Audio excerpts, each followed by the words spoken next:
Oiga, estuve stalkeándolo en redes sociales. ¿Usted cómo se siente con este tema de la tecnología? ¿Cómo le va con la tecnología? Lo que pasa es, yo soy muy tecnológico en cuanto a hardware y software. Yo soy publicista. Sí. Yo tengo una MacBook Pro y tengo Photoshop, tengo Adobe, Illustrator, tengo CorelDRAW. Yo manejo todo eso al día. Yo tengo en mi casa una GH5 Lumino de Panasonic. Y, o sea, te estoy diciendo que yo hago mis conexiones y hago todas mis cosas. Okay. Ahora, no soy fan de las redes sociales. Y como publicista te puedo decir que son las mejores plataformas que están ahí para entretenimiento, información y comunicación. De las redes sociales, lo único que tengo es Twitter. Yeah. Es Twitter. Y yo ni sé cuántos seguidores tengo, pero no sé si tú tienes Twitter. No. ¿Tú seguro no tienes Twitter? Sí tuve muchos años, pero ya después Pero me cansé me cansé de tenerlo al día. Sí, es que demanda mucho tiempo. Entonces, honestamente, yo sé que las redes sociales es un medio para la predicación, pero las redes sociales no son nuestras. Las redes sociales no son nuestras. Entonces yo veo que hay un énfasis más en las redes sociales que en el face to face, en el tú a tú. Y la prueba es que cada vez que tú publicas algo que es contrario a las normativas de las redes sociales, te lo tumban. La arrogancia de Facebook, de Twitter, de Instagram, todos ellos, aparte del riesgo que conlleva de la adicción.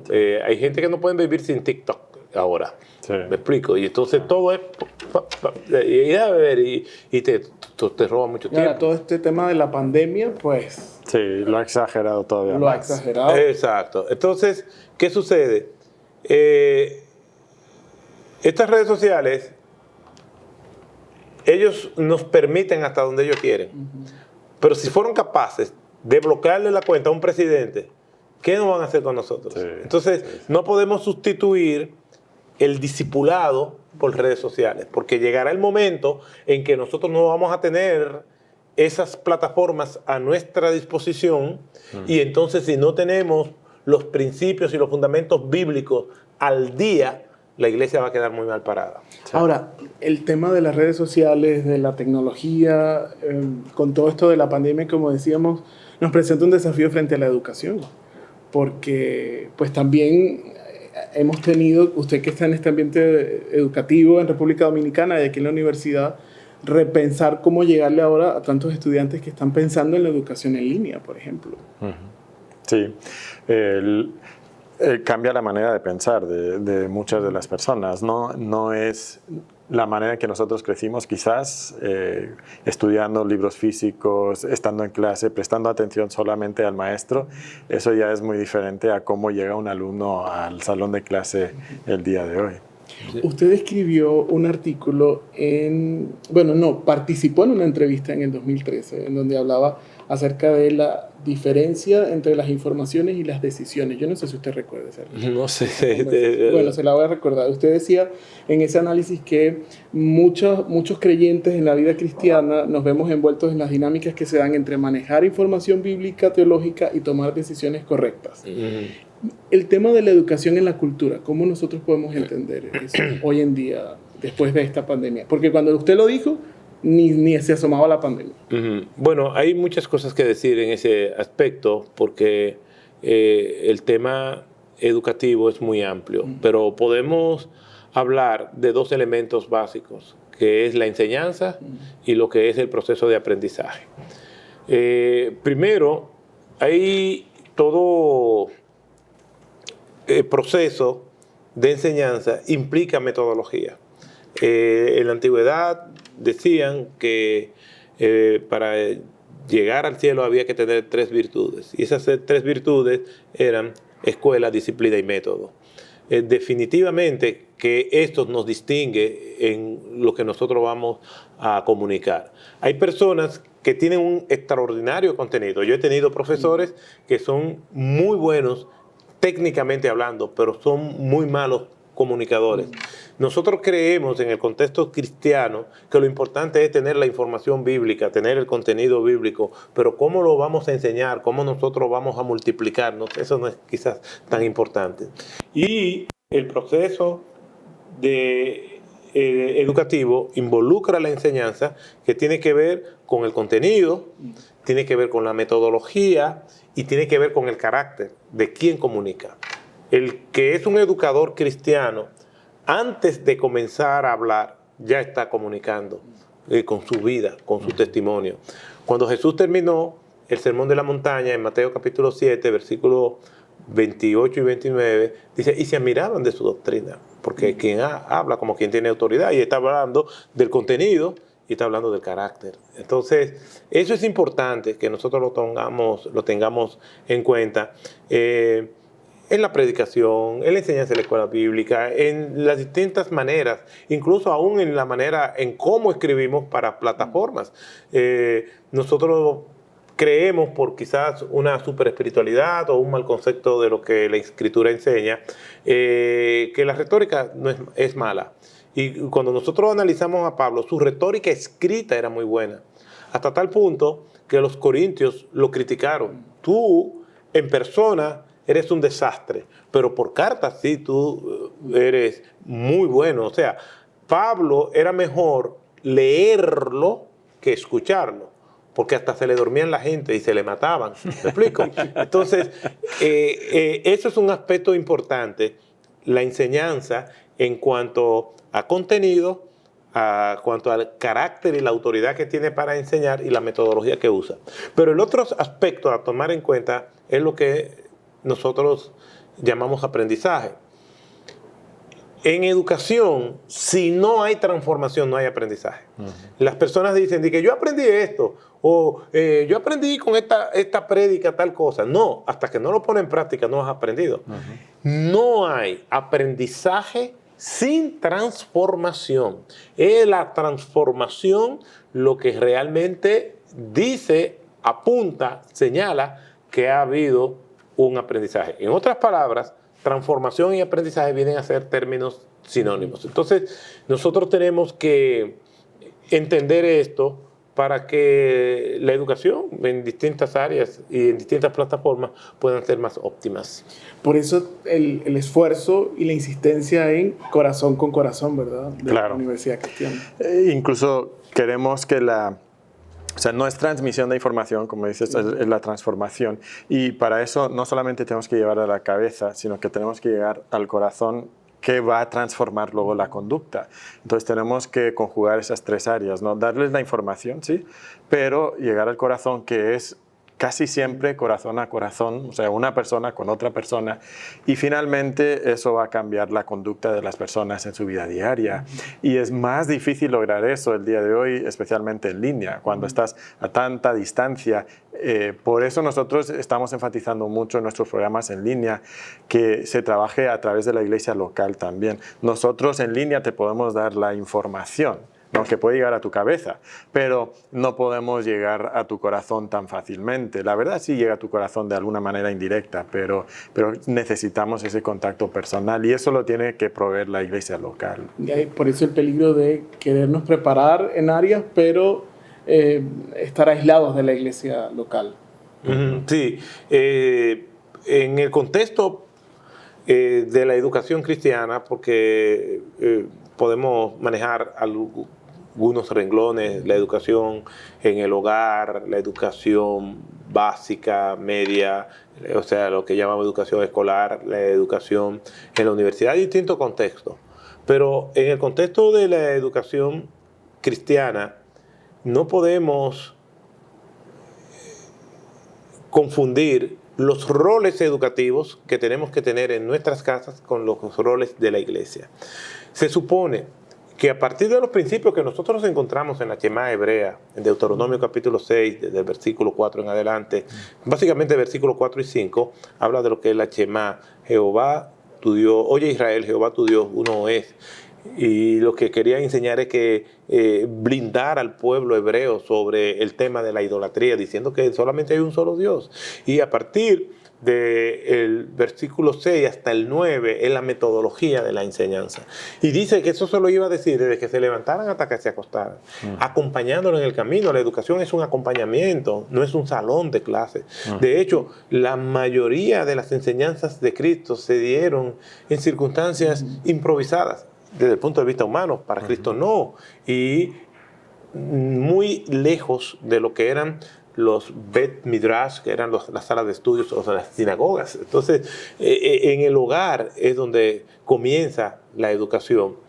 La iglesia es un complemento. Lo que yo he podido ver es que nosotros los pastores, o muchos padres, quieren que la iglesia supla la deficiencia educativa de la formación espiritual de sus hijos que ellos no han podido tener, y eso no puede ser así. El orden es que comienza en el hogar y en la iglesia complementamos, porque iglesia y familia son aliados en la tarea de la formación de los hijos. Y en esa ecuación, entonces, los seminarios, las universidades y las instituciones, ¿cuál es el lugar que...? También son complementos.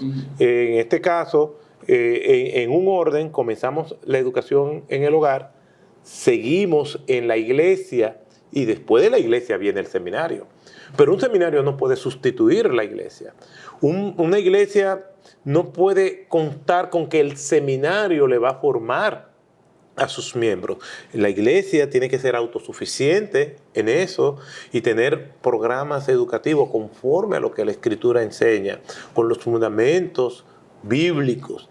Pero también deben ser un currículum que pueda ser relevante. A veces enseñamos la verdad bíblica con mucha información y poca aplicación. Nosotros cuando enseñamos tenemos que poner tareas y poner en las manos las herramientas necesarias para que la gente pueda hablar. Los sermones de Cristo, las enseñanzas de Cristo son conceptualmente profundas y sencillas a la vez. Y muchas veces en los púlpitos oímos predicaciones que de manera informativa están excelentes, pero ¿qué yo hago con eso en la vida diaria? Una vez yo escuchaba a un predicador y yo dije, oye, ese hermano que está predicando sabe mucho, porque yo no estoy entendiendo nada de lo que está diciendo, porque buscaba palabras muy rebuscadas y tenemos que comunicar con sencillez, la sencillez del Evangelio. Algo que yo siempre recuerdo es que Jesús le contó las historias a los adultos y nosotros ahora le contamos las historias a los niños. Y aproximadamente el 70%, del 60 al 70% del contenido bíblico es narrativa histórica, porque eso circuló de manera oral y permaneció. El Espíritu Santo hizo que permaneciera en la memoria de las personas. Y podemos contar historias diversas y experiencias, cuentos, películas. ¿Por qué? Porque nosotros la tenemos en nuestras memorias. Entonces, creo que tenemos que revisar bien y tenemos que capacitar bien al personal docente de las iglesias y obviamente también en los seminarios. En una conversación anterior hablábamos de que hay eruditos que son muy buenos en su conocimiento, en lo que manejan, en el tema, pero tienen deficiencias metodológicas para comunicar eso. Y un educador debe tener, como ya dijimos, carácter, contenido y tiene que tener metodología. Y todo esto es una cosmovisión bíblica correcta, es lo que debe tener para que se ajuste a eso, ¿verdad? Y si puede haber esa coherencia entre el hogar, la iglesia y la escuela, universidad o seminario, entonces el impacto sobre la vida del joven puede ser muy grande, adoptando esa cosmovisión bíblica que le lleva a interpretar toda su vida a la luz de la palabra de Dios, y entonces entiende cómo debe ser en el trabajo, cómo debe ser en el hogar, cómo debe ser en su matrimonio, cómo debe criar a sus hijos, pero toda la luz de lo que ha venido aprendiendo en esos tres lugares que le pueden educar, que le pueden dar esa formación bíblica, pero todos tienen que estar en esa cosmovisión unida, tiene que haber esa coherencia entre los tres. Y no es solamente estudiar teología, porque por ejemplo en la universidad hay carreras derecho, contaduría, administración, que se pueden estudiar desde una cosmovisión bíblica, porque algunos dicen, bueno, esa universidad no, o el seminario no, porque de pronto ahí no hay lo que yo quiero, pero podemos estudiar todas estas cosas con una correcta cosmovisión. Correcto. Es que nosotros formamos para la vida. Tan sencillo como eso. A nuestros hijos le enseñamos la Biblia para que conozcan a Dios, pero para que vivan para Dios. Formamos para la vida y lo formamos mediante un acompañamiento. Y eso es una tarea difícil porque es compleja. No todos los hijos responden de la misma manera, no todos estamos criando en el mismo contexto. Ellos tienen sus personalidades, cada uno, pero nosotros formamos para la vida. Y sabiendo que los centros de enseñanza, y principalmente las universidades, son centros de formaciones ideológicas. Así están diseñadas, a menos que sea una universidad cristiana centrada puramente en el Evangelio, le va a enseñar creacionismo. Fuera de ahí, todas las universidades son, por ejemplo, en el tema del origen del universo, son evolucionistas, y las clases de filosofía, sociología, antropología, introducción a la psicología, todas esas clases están ocupadas por personas liberales.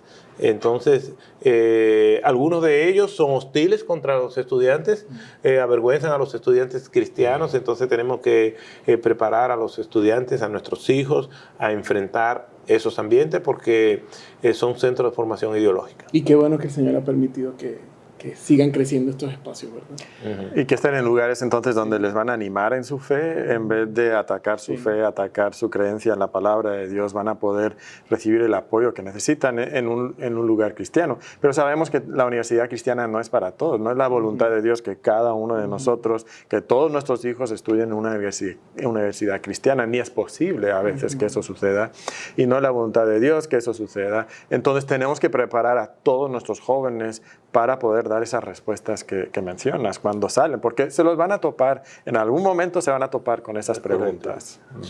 Bueno, ya estamos por finalizar este espacio. Yo me topé, recuerde que al principio le dije que estaba revisando algunos de sus artículos en Coalición, y me topé que hay uno que es una predicación, pero que tiene muchas visitas.